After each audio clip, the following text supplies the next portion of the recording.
Matapos ang gabi ng hirap at pagod, sa hamon ng buhay ay hindi lumuhod.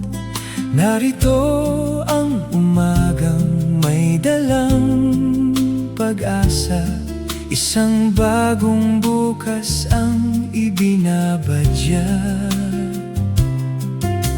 Huni ng ibon sa dahon ay marinig, may dalang pangako at bagong tinig.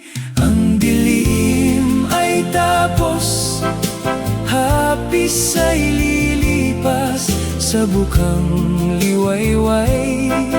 Pag-asa ay wagas, iiwanan ang sakit ng nagdaang kahapon sa bukang liwayway.